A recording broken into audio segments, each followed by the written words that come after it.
Hey guys, the Explorer of Horror here. Welcome back to some more reviews, and I've been filming a lot of Wes Craven reviews, getting ready for October, filming as much as I can, getting everything planned, and been really busy with that, so obviously I haven't had a lot of time to shoot some other reviews on the side.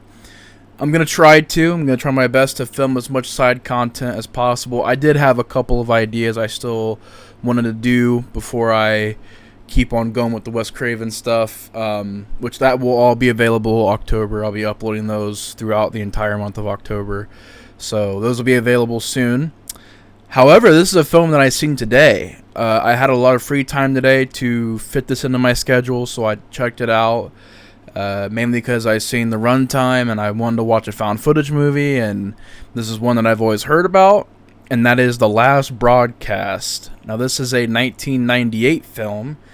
Gets a 5.2 on IMDb, directed by two people, Stefan Avalos and Lance Whaler, who I think, it says here they wrote the movie. Pretty sure they starred in this movie as well.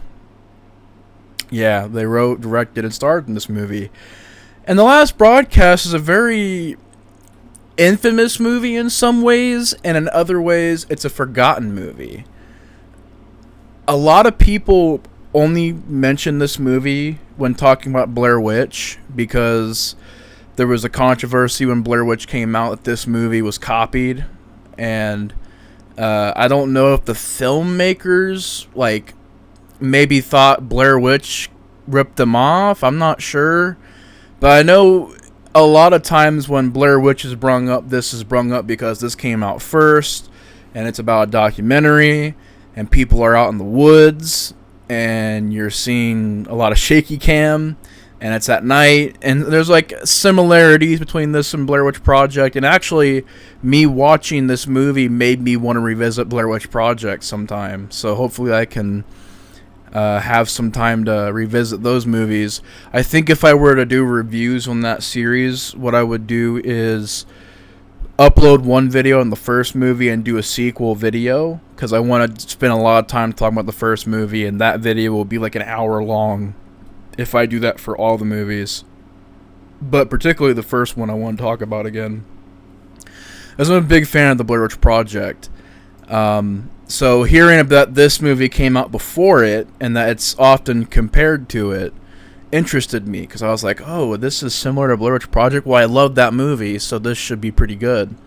And overall, I don't think it's bad at all. I think it was pretty decent, and it actually did kind of surprise me. Going into it, I really didn't know what to expect. Obviously, it was going to be a low budget, but Blair Witch Project was low budget, so I was just conflicting things where it's like, okay, this could be good, but it didn't really. It's weird because it only gets brung up with Blair Witch, but you don't really hear a lot of people talk about The Last Broadcast on its own and just don't mention Blair Witch. It's kind of hard to, because when Blair Witch blew up, it was this huge deal, this big thing. And I will say a lot of the techniques that Blair Witch used, this film used. The internet, advertising on the internet, the fact, just the different ways they approached it, particularly with the internet and online. A lot of that tactic was used for the Blair Witch Project. Now, you could say maybe that did it better because it had a lore and everything to it, but this one has the Jersey Devil, which is really a background plot, but I like that idea. Okay, these guys are going to go out and film, it's found footage, and the Jersey Devil's involved. Okay, this is interesting. I'm always interested in that case, that legend. It's one of my favorite urban legends, is the Jersey Devil. And so I thought that was a cool premise. And essentially what this movie is a mockumentary. If you've seen Lake Mungo, this is just like Lake Mungo, where it's a fictional documentary recounting events that supposedly happened in the mid-90s, where these guys had a internet show called Fact or Fiction. And they went out into the woods to look for the Jersey Devil. They got an anonymous request from the internet to go and look for the Jersey Devil.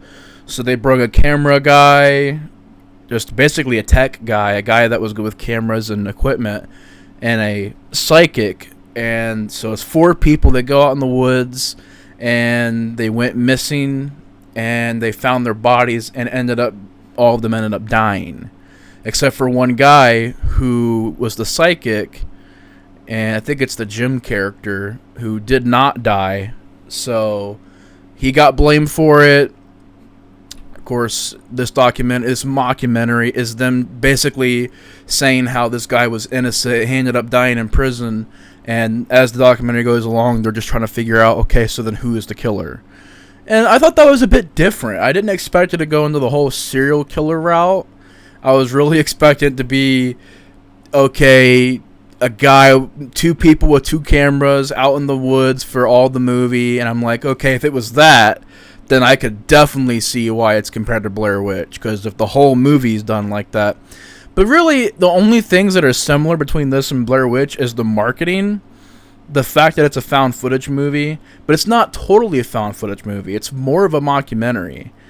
About half of it is found footage. The other half, it's just kind of like Cannibal Holocaust, where you could consider it maybe a bit found footage, but you can't call it a found footage movie because most of it is not, or at least half of it isn't found footage. It's a mockumentary.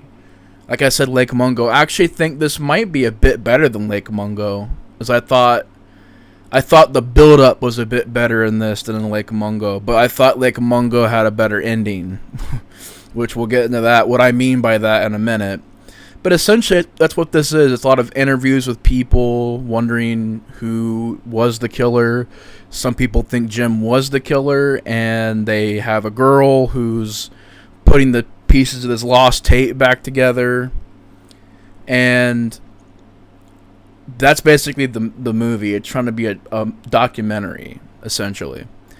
So that was a bit different. I was not expecting it to be a documentary style. I had heard it brung up a few times, but as far as sitting down and getting into the film, it was a bit different that it was a documentary style. So I like that. I think it's a bit more authentic looking than Blair Witch. Whereas I love Blair Witch Project, but that's definitely a lot more of a cinematic looking film. This one's definitely more realistic with the degraded VHS tapes, and it does look like the mid-90s, and it does look real. And I thought that the usage of the soundtrack was done very well in this movie as well. You have a lot of like glitch sounds and just a lot of weird things they use for the music in this movie that I thought really worked. And I thought the sound design too was particularly creepy.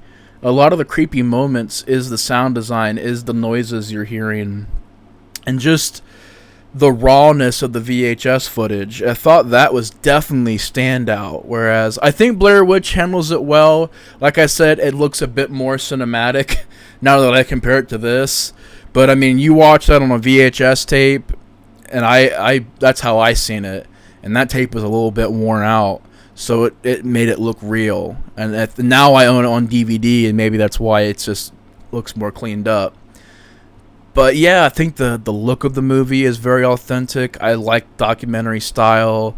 I like the fact that the background is the Jersey Devil. And they use the Jersey Devil as more of a metaphor in this movie. Like, you know, is the Jersey Devil this monster, or is it the monster within? And you find out, essentially, now spoilers, this is a major spoiler, there's a huge twist at the end of this movie, and usually when I watch a movie that I don't like, I don't care if I spoil it, because I see it as like, oh, I'm saving you guys time to not watch a crappy movie, but this is a pretty decent movie, so I think y'all should go out and check it out. It's on Tubi for free, it may be on YouTube, I know it's on Shudder, because that's how I seen it, but I'm pretty sure it's on Tubi. I'm pretty sure it's on YouTube. So go check it out. It's like an hour and 29 minutes. It's real short, and it's pretty decent for what it is. The ending to me was the only problem. That was the only thing that I thought it didn't work. And while it could have been creepy and it could have been eerie and it could have been just the way that it was done to me seemed real out of left field, which I get it. That's the whole point. It's supposed to be that Saw moment where, oh my god, the killer was that person the whole time. I get what they're trying to do, and it could have worked if it was done a lot better. but it just seemed really silly in the movie, and it just seemed like one of those twists where it's like, logically, a lot of the lines don't connect, where it's just like, okay, why would he send this just destroyed tape to this person, knowing that they're an expert at putting the tape back together? Did he do that just to put it in his documentary? Why is he making a documentary? Because you found out the killer is the person making and narrating the documentary. And I wasn't totally surprised because A, it was kind of spoiled for me, and also it just didn't hit hard. It just, it was brutal death. Him killing this girl by strangling her, but not really strangling her, but like suffocating her with a piece of plastic or something. This like plastic foil stuff. He's like suffocating her. That was definitely brutal, and it goes on and on and on and on. And like it just keeps happening, and it's pretty brutal. But the camera kind of pulls out, and it goes into more of a shot on video look, where it's not through a camera anymore. It's like an actual film. And I think that's where it lost me. I think when it pulled out and it had a shot on video look, it looked real, like a low budget movie you'd see from like The Asylum or something.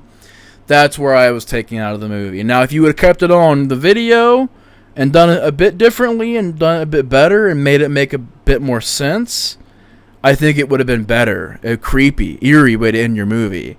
But it's just, it pulls out and takes like 10 minutes for this guy. All he does is go and dispose of the body and talk to the camera, and this is where all this happened. And it's like, so okay, why are you even making this documentary? Is it for yourself? If so, all these people that you've interviewed, like, they're going to be wondering why this documentary never came out. Basically, it makes no sense. It's a shock value ending that doesn't make sense, and it's kind of goofy. And like, no matter how you look at it, logistically, it doesn't make sense. However, that is the one and only thing I didn't like about the movie, was the very end. Now, I know a lot of people, when they see that a movie has a bad ending, they immediately say it's trash. I'm a bit more forgiving than that. I think if a movie is entertaining in all the other aspects, I can forgive the movie for having a bad ending. And in this case, I do. I think it's a pretty good found footage, mockumentary film. You really get sucked into the mystery. You're wondering the whole time.